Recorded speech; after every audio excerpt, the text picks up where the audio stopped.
Is this a wig? Or did you lose a bet? The woman's fingers were already in her hair before Jasmine could pull away. Laughter moved around the table like something rehearsed. Jasmine did not raise her voice. She looked the woman dead in the eyes and said, "Careful. The last person who touched something that belonged to Jiho without asking." Is not at this table anymore. The laughter stopped. Nobody understood the warning yet, but by the end of the night, every single one of them would. If you think you already know who's about to regret this, drop your prediction in the comments before you keep watching. And if this is your first time here, please subscribe. It means a lot to this channel. Drop your city or country in the comments too. It helps me see how far this story travels. Now, back to our story. The rain had not started yet when Jasmine sat down at her vanity that evening. 3 hours before the dinner that would change the shape of her entire life inside a family that had never once made her feel welcome in it. She parted her hair section by section, the way her grandmother had taught her on a porch in Charlotte when Jasmine was 9 years old. Small hands too impatient for the pattern.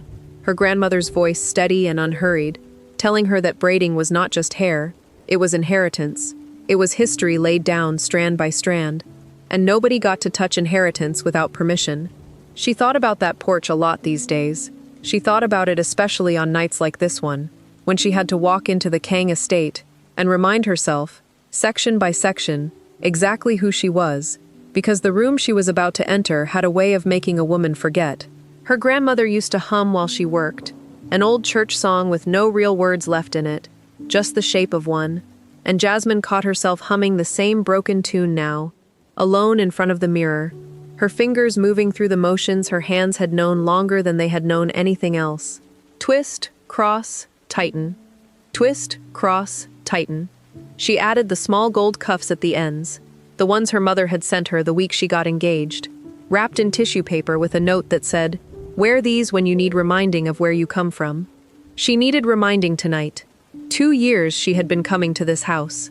2 years of learning which words landed soft and which ones were traps, dressed up as compliments. 2 years of watching Jiho's aunt smile with her mouth and calculate with her eyes, the same practiced arithmetic every single time, running the numbers on whether Jasmine was worth what she was about to cost the family's reputation. Jasmine had learned to read a room the way she read a brand deck. Fast, instinctive, cataloging every signal before anyone realized they'd given one away. It was the same skill that had built her entire career, and she was about to need every bit of it tonight. She met Jiho at a product launch in Seoul, 18 months before that, back when she still ran her own consulting firm out of a shared office space in Atlanta, flying in twice a year for clients who wanted her read on how Western brands landed with Korean audiences. She had been the only Black woman in a room of 300 people, and instead of shrinking into the wall the way the room seemed to expect, she had walked straight up to the head table and told the CEO exactly why his campaign was going to fail in 6 countries before it ever launched. Jiho had been standing near the back with his hands in his pockets, watching, and later he told her that was the exact moment he decided he needed to know her name. He had not told her, not for months, exactly what his family actually was. She found that out slowly, the way you find out a house has a crack in the foundation, a little at a time, until one day you're standing in the basement, looking at the whole structure of it. By then it did not matter. She had already fallen for the version of him nobody else in that family got to see. Quiet, funny, uncertain in ways his public face never allowed. A man who called her at midnight just to hear about her day. She stayed for him. She stayed because underneath the cold marble hallways and the family that treated warmth like a liability, there was one person in that house who looked at her like she had already answered every question that mattered. That had to count for something. It had to. She checked her reflection one last time. The braids fell past her shoulders. Clean, deliberate, beautiful in the specific way that took 4 hours in a chair to achieve, and that she had never once needed anyone in that family to understand. She was not asking for approval. She had stopped asking a long time ago. The car arrived at 7. The Kang estate sat above the city like something carved rather than built. White stone and glass catching the last gray light before the rain came in. Gates that opened without a sound. A driveway lined with trees pruned into such perfect symmetry that they looked less like living things and more like punctuation. Jasmine had been here more times than she could count. and it had never once stopped making her chest go tight the moment the gates closed behind her. Inside, the family was already gathering in the receiving hall. Low conversation, the particular music of ice against crystal. Jiho's aunt Hana stood near the fireplace in pale silk, and she turned when Jasmine walked in, her eyes moving over Jasmine's dress, her shoes, her hair, in that slow, deliberate sweep that always felt less like being seen and more like being appraised. "Jasmine," Hana said, her voice pitched at exactly the register of warmth that fooled everyone, except the person it was aimed at. "How lovely. You always find a way to stand out." It was not a compliment. Jasmine had learned the difference a long time ago. "I try," Jasmine said, and smiled, because the first rule of surviving in this house was never letting them see the exact place where the words landed. Jiho was not in the room yet, held up at the office, a message on her phone 20 minutes earlier, explaining a call that had run long. She was on her own for now, and she felt Hana clock that fact the way a predator clocks a break in the herd. Dinner was called at 7:30. The seating cards were already laid out on the long table, and Jasmine found hers at the far end, 3 seats down from where Jiho's chair sat empty at his father's right hand, tucked between an elderly cousin who did not speak English and a young man she vaguely recognized as someone's business associate, nowhere near the center of the family she was supposed to be joining. She had noticed the pattern months ago. It was never overt enough to name out loud, never something she could point to and call discrimination without sounding, in their eyes, dramatic. Just a seat a little too far from the center. A conversation that shifted to Korean the moment she got close enough to follow it. A compliment with a blade folded inside it. She sat down, straightened her napkin, and reminded herself, the way she reminded herself every single time, that she had survived harder rooms than this one. She did not yet know how much that would matter in the next 20 minutes. The first course had barely been cleared when Hana rose from her seat, wine glass still in hand, and made her way down the table with the unhurried grace of a woman who had never once been told no. She stopped behind Jasmine's chair. She reached out before Jasmine even registered the movement, her fingers closing around one of the braids at Jasmine's shoulder, lifting it, turning it in the candlelight, like she was appraising a piece of jewelry at an auction. "Is this a wig, or did you lose a bet?" Hana said it lightly, the way you'd say something clever at a party, already glancing around the table to make sure her audience was watching. A few guests laughed, quiet at first, then louder when Hana smiled to show she meant it as a joke. Jasmine did not pull away. She had learned a long time ago that pulling away only fed a certain kind of hunger. She turned her head just enough to meet Hana's eyes, calm, unbothered on the surface, though something old and tired moved underneath it. "It's not a wig," Jasmine said. "It's called box braids. My grandmother taught me the pattern when I was 9 years old. It takes about 4 hours, and every part of it means something. The size, the part, the way it's finished at the ends. It's not a costume. It's a few hundred years of history sitting on my head, and I'd appreciate it if you didn't touch it without asking." She said it evenly, without heat, the same tone she used to walk a room of executives through a campaign they didn't want to hear was failing. She had hoped, foolishly maybe, that clarity would be enough, that once she explained it plainly, the room would understand and move on. It was Jiho's cousin, Minho, seated 2 chairs down, who laughed first this time, a short, ugly bark of a sound. "History," he repeated, tasting the word like it amused him. "That's a generous word for it." "Minho," someone murmured, not quite a correction, more a suggestion that he might want to be careful, though nobody said careful of what. "I'm only saying," Minho went on, warming to the room's attention now. "It's a lot of hair for one head. Is it heavy? Does it hurt to sleep like that?" The questions were not questions. Jasmine had spent enough of her life around rooms like this to know the difference between someone who wanted an answer and someone who wanted an audience for their own cleverness. "It doesn't hurt," Jasmine said, still level. "It protects the hair underneath it. That's actually the point." "Interesting," Hana said, setting the braid back against Jasmine's shoulder with 2 fingers, the gesture somehow more insulting than if she'd simply let it drop. "I suppose it's practical, if a bit much for a family dinner. We do try to keep things elegant here." The word elegant did the work Hana wanted it to do. It hung there, quiet and precise, drawing a line between what this family considered elegant and what Jasmine had walked in wearing. Nobody at the table said anything to close that gap. A few guests looked down at their plates. One woman near the end smothered something that might have been a laugh behind her napkin. Jasmine felt the heat rise in her chest, the particular heat she had trained herself, over years, to keep behind her sternum where it couldn't reach her face. She thought of her grandmother's hands. She thought of the porch, the humming, the gold cuffs wrapped in tissue paper. She said nothing further. She reached for her water glass instead, and drank, and set it down with a steadiness that cost her more than anyone at that table would ever know. It was Mrs. Yoon who noticed. The housekeeper had been standing near the sideboard, refilling water pitchers, close enough to hear all of it, and Jasmine caught the older woman's eyes for just a fraction of a second across the room. There was nothing dramatic in Mrs. Yoon's expression, no gasp, no visible outrage, but her jaw had tightened, and her hands had gone still around the pitcher she was holding, and when she resumed pouring a second later, she did it a little too carefully, a little too slowly, the way people move when they are trying not to let their hands shake.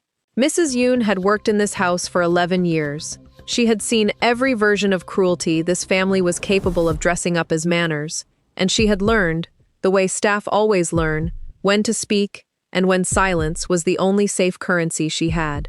Tonight, watching Jasmine sit through it with her spine straight and her hands folded in her lap, something in Mrs. Yoon's face shifted, quiet and private, a decision forming that she was not yet ready to name out loud. She would not forget this. And later, when it mattered, neither would Jasmine. Jasmine excused herself before dessert, telling the table she needed the powder room, and nobody moved to stop her. Nobody offered to walk with her, which told her everything she needed to know about how much of that laughter had actually been about the braids, and how much of it had simply been about her.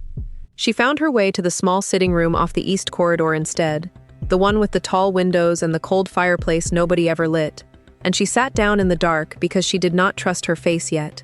Not fully, not in front of anyone. She pressed the heels of her hands against her eyes and breathed, slow, deliberate, the way her mother had taught her on a different porch, a different summer, after a different room had made her feel small. There's a difference, her mother used to say, between what wounds you and what kills you. This would not kill her. She had survived worse than a woman's fingers in her hair and a room's cruel laughter, but it stacked. 2 years of small cuts stacked into something heavier than any single moment could explain, and tonight had simply been the moment the weight finally showed on her face. She heard the door open behind her. Soft steps, careful, the particular quiet of someone who had spent a decade learning how to move through this house without being noticed.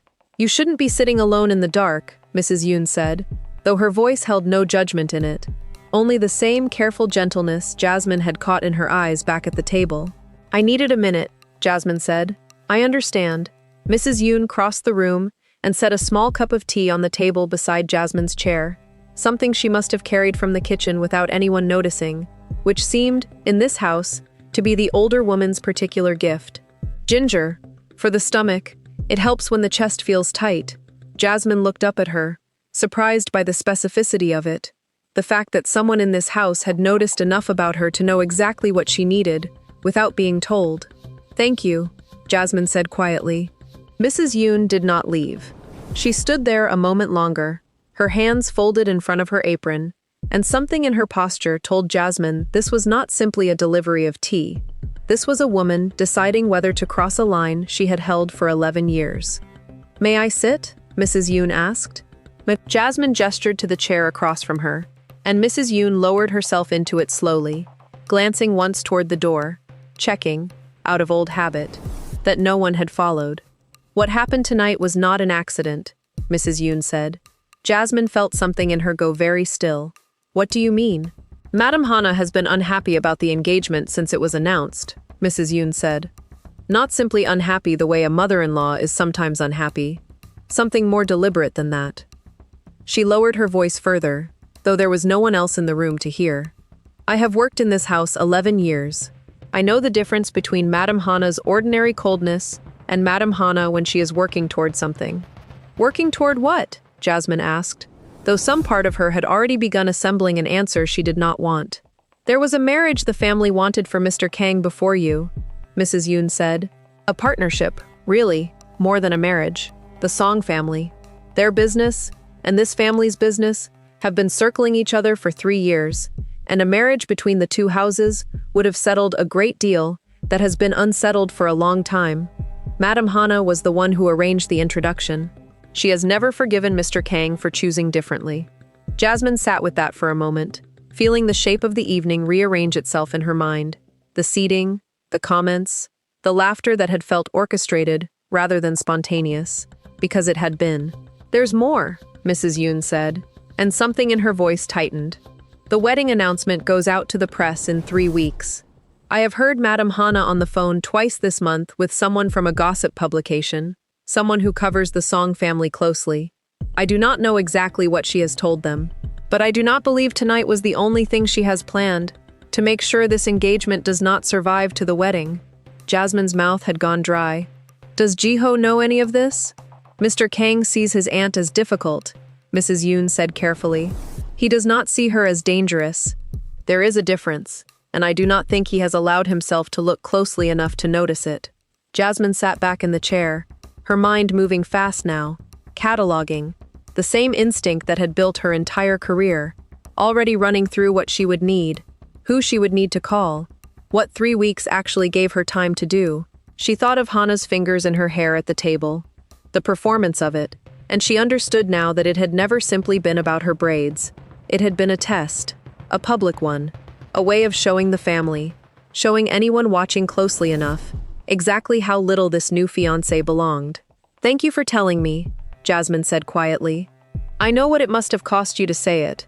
Mrs. Yoon opened her mouth to answer, but the sound never came, because at that exact moment, headlights swept across the tall windows, cutting white light across the dark room, and both women turned toward the sound of a car, moving too fast up the long gravel drive. Jiho was not due back for another 2 hours. The front doors opened before the car had fully stopped, and Jiho came through them, still in his overcoat, rain darkening the shoulders of it, his phone in one hand, and something tight and unreadable in his jaw. Jasmine rose from the chair in the sitting room, Mrs. Yoon rising with her, and by the time Jasmine reached the corridor, Jiho was already there, closing the distance between them in a few long strides. "What happened?" he said. Not a greeting, not even really a question. He said it the way a man says something when he already suspects the answer and is only waiting for confirmation. "Who told you?" Jasmine asked. "Minho," Jiho said. "He texted me a joke about your hair, thinking it would be funny. It was not funny." His eyes moved over her face, reading it the way he always did, quick and thorough, and whatever he found there made something in his expression go very quiet and very still. "Tell me exactly what was said," Jasmine told him. She kept her voice even, the same voice she'd used at the table, because some old instinct in her still did not want to hand him a version of the story sharpened for effect. She did not need to sharpen it. The plain facts did enough on their own. Hana's fingers in her hair, the word costume, Minho's laughter, the room's silence when it mattered, and its noise when it didn't. Jiho listened without interrupting. When she finished, he did not say anything for a moment. He simply stood there in his damp coat, with the rain still on his shoulders, and Jasmine watched something move behind his eyes that she had only seen once or twice before, in boardrooms, in the handful of moments she'd witnessed him operate as the man his family's business actually required him to be. Controlled, absolute, the anger not loud, but total. "Come with me," he said. He did not raise his voice walking back into the dining room. He did not need to. The room noticed him the instant he crossed the threshold. Conversation dying in stages, the way it always seemed to die in this house. A laugh cut off here, a sentence abandoned there, until the only sound left was the rain against the windows and the low tick of a clock somewhere down the hall. Hana looked up first. "Jiho, you're early." "I am," Jiho said. He did not look at her. He was looking at the empty chair beside his own, the one that had been left for him at the head of the table, and beside it, the seat Jasmine had been assigned 3 chairs down, near the end, out of sight of anyone who mattered. He walked the length of the table, past his aunt, past Minho, who had gone very interested in his own plate, and he stopped in front of Jasmine.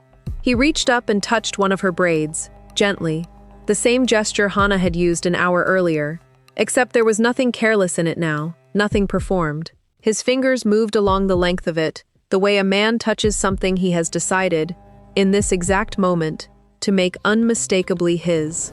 "This is the hair of the woman who is going to carry my name," Jiho said, loud enough for the whole table to hear, quiet enough that it did not need to be louder than that. "I'd get used to it." Nobody laughed this time. He pulled out the chair beside his own, the one that had sat empty at the head of the table all evening, and he looked at Jasmine and waited. She crossed the room without looking at a single face along the way, and she sat down in the seat that had always, in every way that mattered, belonged to her. Hana's mouth had gone tight and thin. Minho was studying the tablecloth like it might offer him somewhere to disappear to. The rain pressed against the tall windows, and the silence in that room held the particular weight of a family understanding, all at once, that the ground beneath them had just shifted, and none of them yet knew by how much. The story that ran 3 days later was small, tucked into the online edition of a gossip site that covered the Song family closely, 4 paragraphs under a headline that asked more than it stated. Sources close to the Kang family questioned the new fiancé's suitability, it read, and went on to describe an unnamed woman as an American consultant with no ties to Korean business circles, someone whose background raises questions about the family's judgment. Jasmine read it standing in the kitchen of the estate's guest wing, coffee going cold in her hand, and she felt the particular cold clarity that came over her whenever a problem finally had a shape she could work with. This was not gossip. This was a plant, careful, deliberate, sourced by someone inside the family who understood exactly which questions would do the most damage without ever needing to be answered. She called her old business partner in Atlanta before she finished her coffee. "I need you to pull every piece of coverage I've ever had," Jasmine said. "Every client testimonial, every campaign result, everything with my name attached to a number. I need it by tonight." "What's going on?" her partner asked. "Someone's trying to write the story that I'm nobody," Jasmine said. "I need the receipts that say otherwise." By evening, she had built a single page, clean and precise, the way she built everything.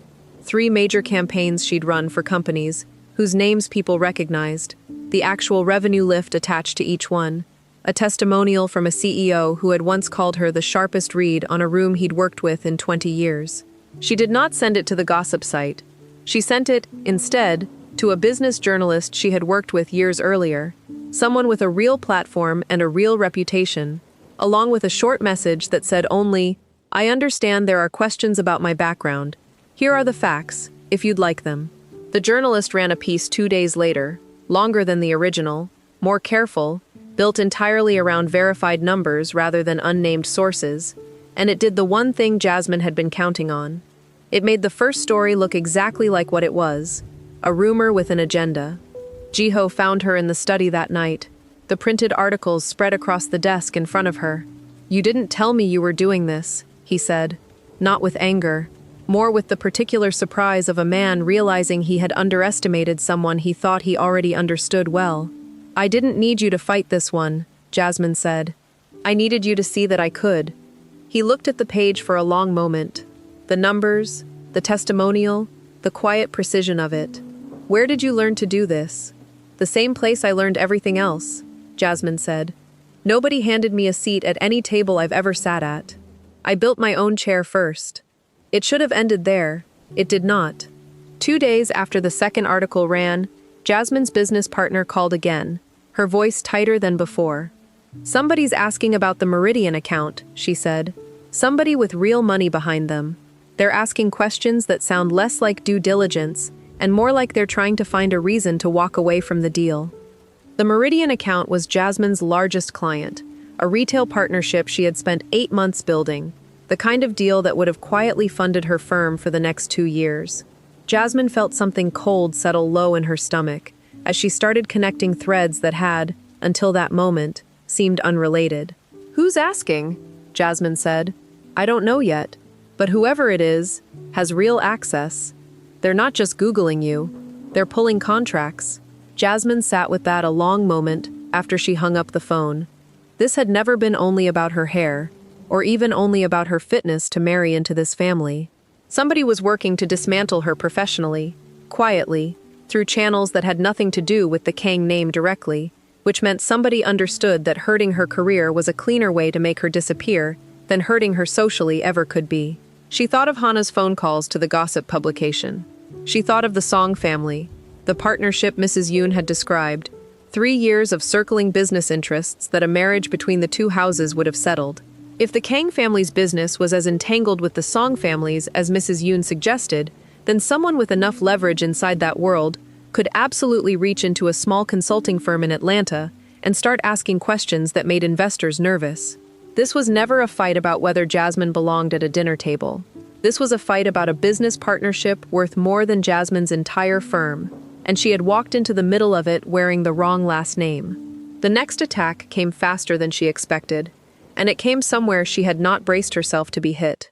A photograph surfaced online, grainy, clearly taken years earlier, of Jasmine at a party in her 20s, a drink in her hand, laughing at something outside the frame.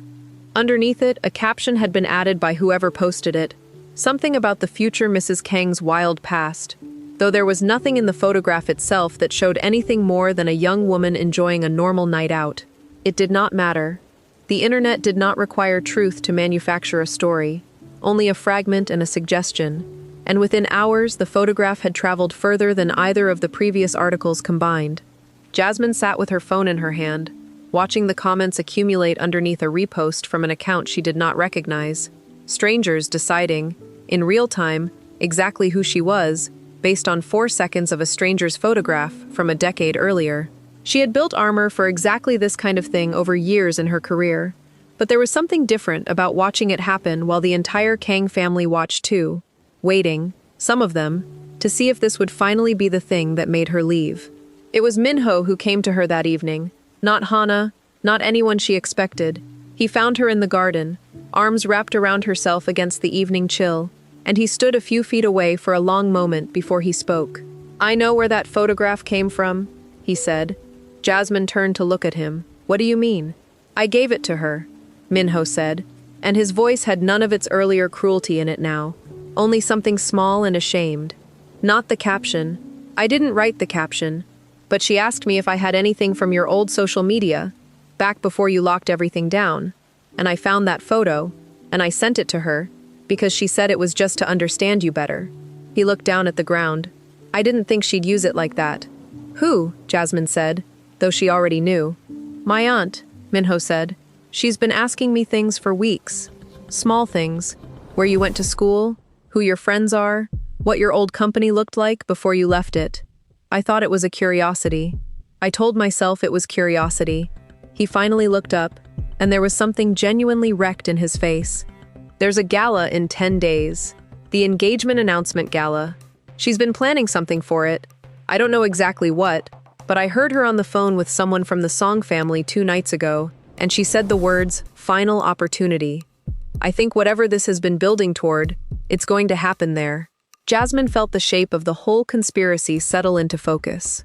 The leaked story, the business pressure on Meridian, the photograph, all of it converging toward a single date, a single room, a single public moment, where Hana intended to make sure the engagement did not survive.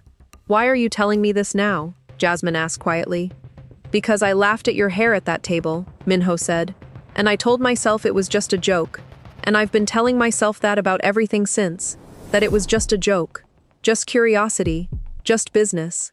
I'm tired of the story I've been telling myself." He met her eyes. "I don't know how to fix what I've already done, but I can tell you what's coming." Jasmine nodded slowly. "Then tell me everything you know about that gala. The guest list. Who's confirmed to be there. Whether the press has been invited." Minho told her everything he had. It was not complete, but it was enough of a foundation to build on, and Jasmine spent the next 3 nights barely sleeping, sitting at the desk in the study, with her laptop open and a legal pad filling with names, dates, contract clauses, anything that might matter, once she understood exactly what Hana was planning to do in that room. She called the journalist who had run the second article and asked her, carefully, whether she'd heard anything about the Song family's current business dealings with the Kang family. She called an old contact from a previous client relationship who had once mentioned, in passing, that he sat on a compliance board that reviewed exactly the kind of cross-family partnership Mrs. Yoon had described. She pulled every public filing she could find connected to both family names, cross-referencing dates, board appointments, anything that might explain why a woman like Hana would risk this much to stop a marriage that, on its surface, looked like nothing more than a personal disappointment. What she found, 3 nights in, made her sit back from the desk and stare at the wall for a long time. The Song partnership was not simply a business deal the family wanted. It was tied to a transfer of shares that would have given Hana's side of the family significant new control over the company's board, a controlling position Hana herself stood to benefit from directly if the marriage between Jiho and the Song daughter had gone through. Jasmine's engagement to Jiho had not simply disappointed Hana. It had cost her, personally and specifically, a position of power she had spent years arranging. This was not about Braids. This had never been about Braids. It was about a woman who stood to lose real, tangible control, and who had decided that humiliating a stranger at a dinner table was simply the first and easiest move in a much longer game. Jasmine gathered every piece of it into a folder on her laptop. The shareholder documents, the journalist's early notes, Minho's account of the phone calls, a timeline that connected the leaked story to the meridian pressure to the doctored photograph. Each piece small on its own, but together forming something undeniable. She did not tell Jiho everything yet. She wanted one more piece first, something that would make the picture complete beyond any argument. And she thought she knew exactly where to find it. 10 days. That was what she had before the gala, before whatever final move Hana intended to make in that room. Jasmine closed the laptop, looked at the folder icon sitting on her desktop with its careful new label, and allowed herself, for the first time in a week, something close to certainty. She had built this exact skill for exactly this exact moment. She was not going to lose because someone underestimated what she'd already survived to get here. The gala was held in the grand ballroom of the Kang family's downtown hotel, chandeliers throwing gold light across 300 guests, cameras stationed near the entrance for the press the family had personally invited to cover the engagement announcement. Jasmine stood beside Jiho near the center of the room in a deep emerald dress, her braids swept up and pinned with the same gold cuffs her mother had sent her, worn tonight not for reminding but for armor. Hana approached with a glass of champagne in hand and a smile arranged for the cameras nearby. "What a lovely turnout," she said, loud enough for the small cluster of press to hear. "Though I do wonder if everyone here understands quite what they're celebrating tonight." She turned toward a reporter who had drifted closer, sensing a story. There have been questions, of course, about Miss Carter's background. Financial questions. I'd hate for anyone to feel misled. The room's attention gathered the way it always did around Hana. Quiet and immediate, the sound of conversation thinning as more guests turned to listen. A reporter raised her phone to record. Jiho's jaw tightened beside her, and Jasmine felt his hand find hers, ready to step forward, ready to shut it down the way he'd shut down the dinner table weeks earlier. Jasmine squeezed his hand once. "Not yet." "Actually," Jasmine said, stepping forward instead, her voice calm and carrying, "I think everyone here should understand exactly what they're celebrating tonight, so let me help with that." She had a folder with her, slim, deliberate, and she opened it now, in front of the gathering press. 3 weeks ago, an anonymous source leaked a story, questioning my professional background.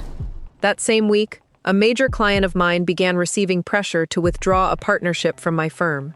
Around the same time, a photograph from over a decade ago was taken out of context and circulated online with a caption designed to suggest something about my character that isn't true. She looked up, meeting Hana's eyes directly now. I found the source behind all three. Hana's smile had gone thin, fixed in place the way a mask stays fixed after the face beneath it has already changed. "I'm sure I don't know what you're referring to."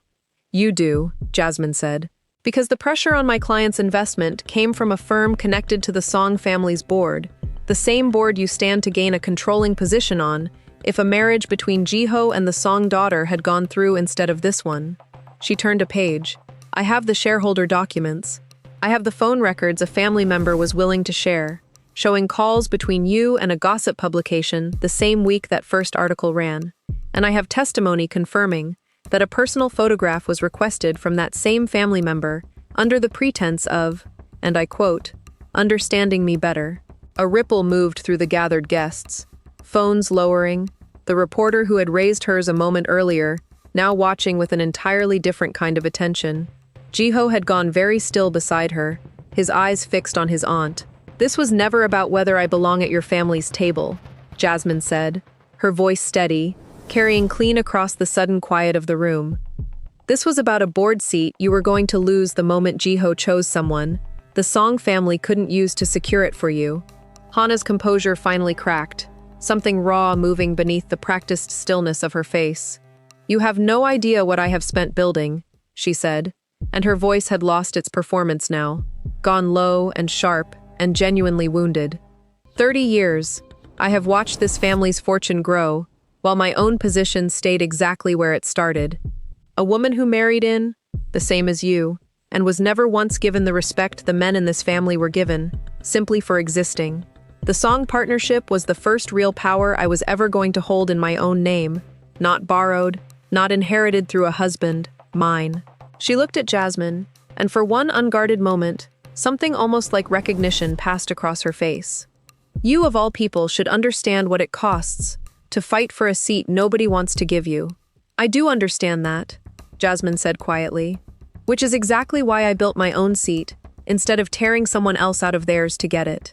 Hana had nothing to say to that.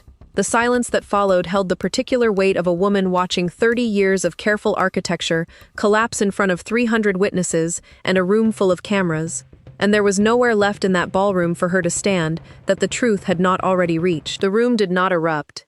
That was the thing Jasmine would remember later.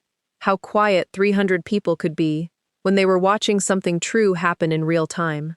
No gasps, no scattered applause, just the low murmur of a crowd rearranging what it thought it knew, and the soft, steady click of a reporter's phone still recording every word. Jiho's father crossed the room first, a man who rarely moved with any urgency in public, and he stopped in front of his sister with an expression Jasmine had never seen on him before, something that had gone past anger into a kind of tired, disappointed clarity. He said something to her in Korean, low, controlled, and whatever it was, it made Hana's shoulders drop in a way 30 years of careful posture had never allowed them to drop in public before. Two board members who had been standing near the champagne table were already speaking quietly to each other, phones out now for reasons that had nothing to do with photographs. Jasmine understood, watching them, that the folder in her hands was about to travel much further than that ballroom before the night was over. Jiho did not say anything at first. He simply put his arm around Jasmine's shoulders, solid and certain, and turned them both slightly away from his aunt, a small physical gesture that told the room, more clearly than any statement could have, exactly where he stood and exactly whose side he had chosen, though the truth was, he had never really needed to choose, only to finally see clearly. "I should have seen this sooner," he said quietly, "just for her." "You couldn't have," Jasmine said. "You weren't the one she was trying to erase. I was always going to see it first." Minho appeared at the edge of the small crowd a few minutes later, his face pale, and when Jasmine caught his eye, he gave her a small, uncertain nod, the nod of a man who had done one right thing after a long stretch of wrong ones, and did not yet know what that was worth. She nodded back. It was worth something. It was not everything, but it was something. A reporter approached Jasmine directly, notebook out now instead of a phone. "Miss Carter, would you like to make a statement?" Jasmine thought about it a moment, aware of Jiho's arm still around her, aware of the folder still in her hand, aware of the particular exhaustion that had settled into her bones somewhere around the second sleepless night of the past week, and had not left since. "Only that I came here tonight to celebrate an engagement," Jasmine said. "And I still am. Everything else was simply something that needed clearing up first." It was, she thought, the truest thing she'd said all evening. Later, in the car on the way back to the estate, Jiho reached over and took her hand, turning it over gently to look at her knuckles, still faintly marked from 3 nights of gripping a pen too hard, while she built the case that had just unraveled his family in front of the entire city. "You should rest," he said. "I will," Jasmine said, though they both understood there was still a wedding to plan, a family to rebuild, and a version of belonging still waiting to be built properly, one that had nothing left in it for anyone to mock. The formal accounting of what happened that night took, In total, 6 weeks.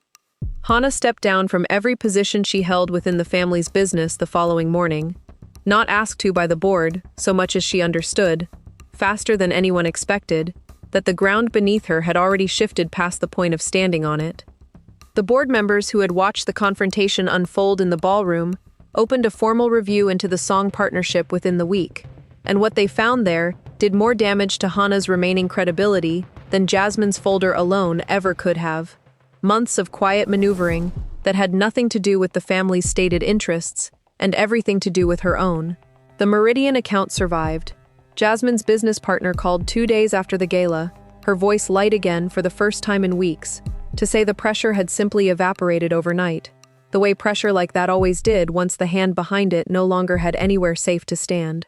The gossip publication that had run the first story quietly issued a correction, 4 sentences buried where almost nobody would read them, though by then it did not matter.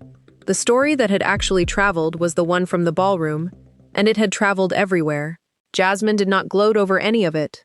She had learned a long time ago that a woman who spent her victory looking backward rarely got to enjoy what she'd actually won, and so she let the lawyers and the board members handle what needed handling, and she turned her attention, instead, toward the wedding.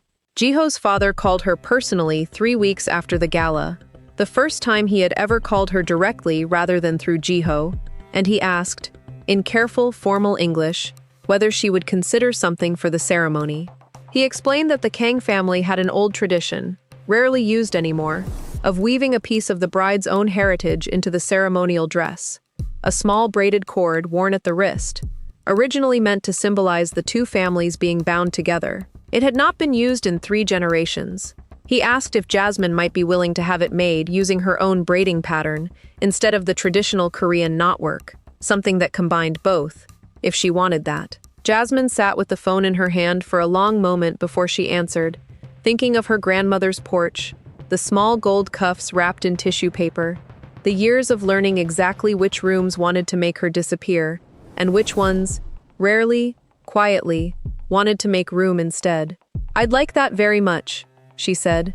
The cord was made by a stylist Jasmine flew in from Atlanta, a woman who had learned the same pattern from her own grandmother, the same way Jasmine had learned hers, and together they worked out something new, a braid that held both traditions inside it, without asking either one to disappear into the other.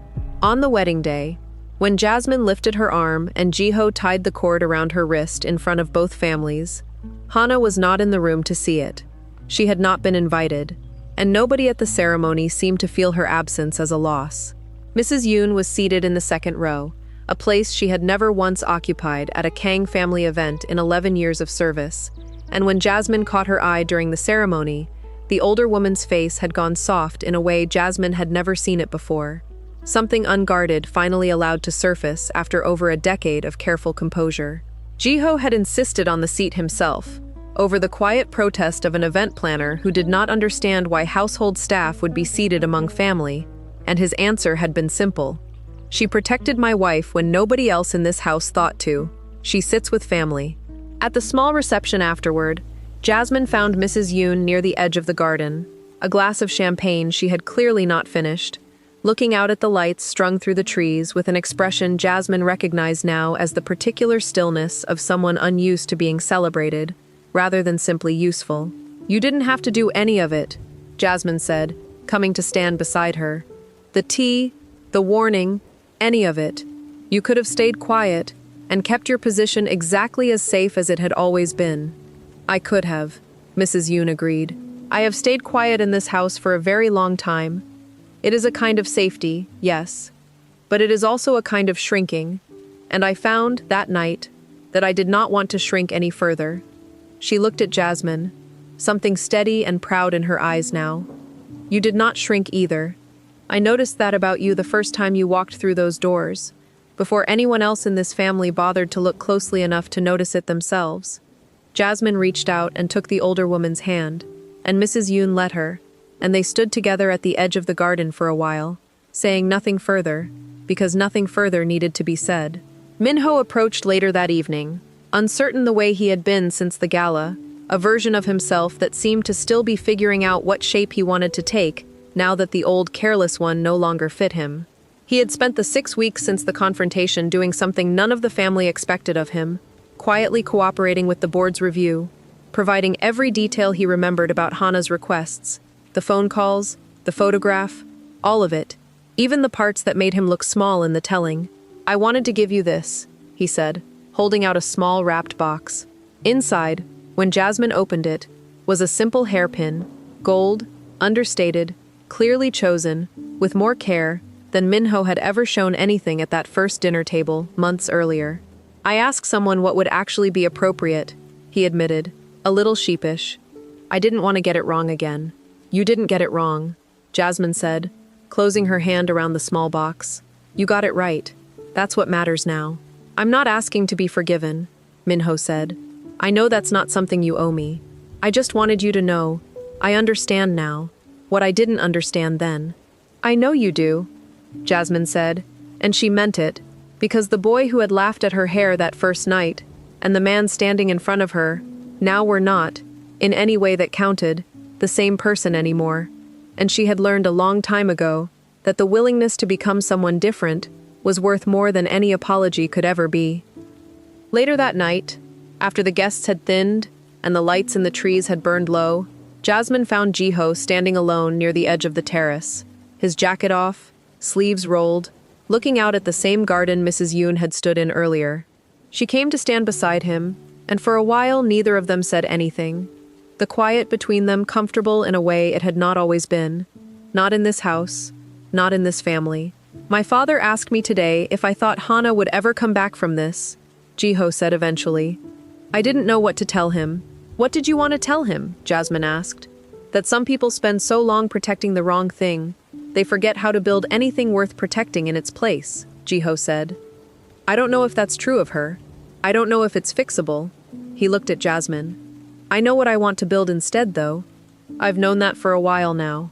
"Tell me," Jasmine said. "A family that doesn't require anyone to shrink to fit inside it," Jiho said. "Not you, not Mrs. Yoon, not whoever comes after us, if we're lucky enough for there to be an after us." He reached for her hand, turning the small braided cord at her wrist gently between his fingers. "I used to think strength in this family meant never showing anyone what actually mattered to you. I watched my aunt build 30 years on that idea, and I watched it collapse in one night. Because it was never actually strength. It was just fear, dressed up carefully enough that nobody noticed for a long time, including her." "And what do you think strength actually is?" Jasmine asked, though she thought she already knew his answer. Had known it, really, since the night he walked into that dining room and touched her braids in front of everyone, and gave the room no choice but to see her exactly as she was.